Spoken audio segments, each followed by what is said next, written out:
25 নৱেম্বৰত মই বিধানসভাত আইন আনি আছো, এজন পুৰুষে এজনতকৈ যদি বেছি বিয়া কৰাই 7 বছৰ জেলত যাব লাগিব। ভাল হ'বনে নহয়? হ'বনে নহয় ভাল? আজি কোনেও অসমত মহিলাৰ কাৰণে আগত ইমান চিন্তা কৰা নাছিলে।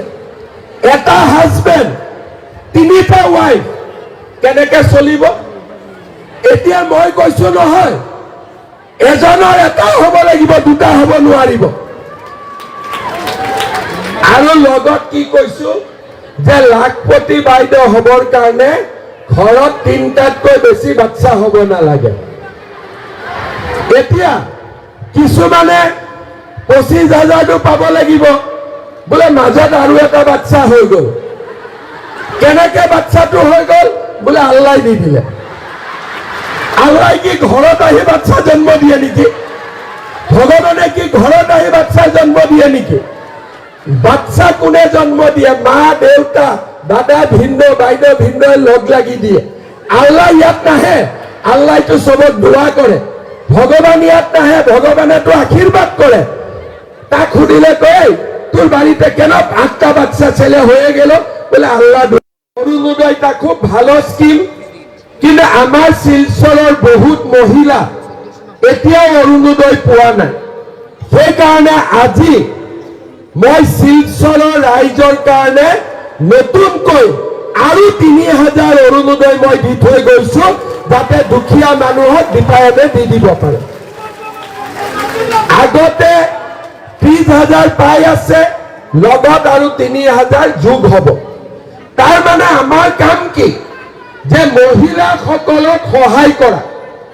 আজি মহিলাসকলক আমি মহিলা উদ্যমিতা, লাখপতি বাইদেউ, অৰুণোদয়, ছোৱালীক নিযুত মইনা, ক্লাছ 9ত চাইকেল, ভাল ৰিজাল্ট কৰিলে স্কুটি, আৰু চৰকাৰী চাকৰি পঞ্চায়তত 50% মহিলাৰ কাৰণে ৰিজাৰ্ভেশ্যন।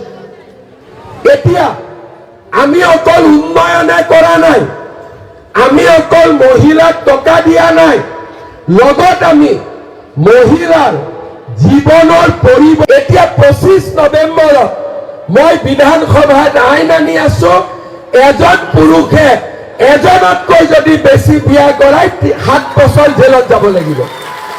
ভাল হ'ব? এতিয়া 25 নৱেম্বৰত মই বিধানসভাত আইন আনি আছো, এজন পুৰুষে এজনতকৈ যদি বেছি বিয়া কৰাই 7 বছৰ জেলত যাব লাগিব।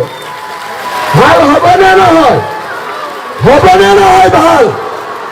আজি কোনেও অসমত মহিলাৰ কাৰণে আগত ইমান চিন্তা কৰা নাছিলে। এটা হাজবেণ্ড 3টা ৱাইফ কেনেকে চলিব? এতিয়া মই কৈছো নহয়, এজনৰ এটা হ'ব লাগিব, 2টা হ'ব নোৱাৰিব। আৰু লগত কি কৈছো যে লাখপতি বাইদেউ হ'বৰ কাৰণে ঘৰত 3টাতকৈ বেছি বাচ্চা হ'ব নালাগে।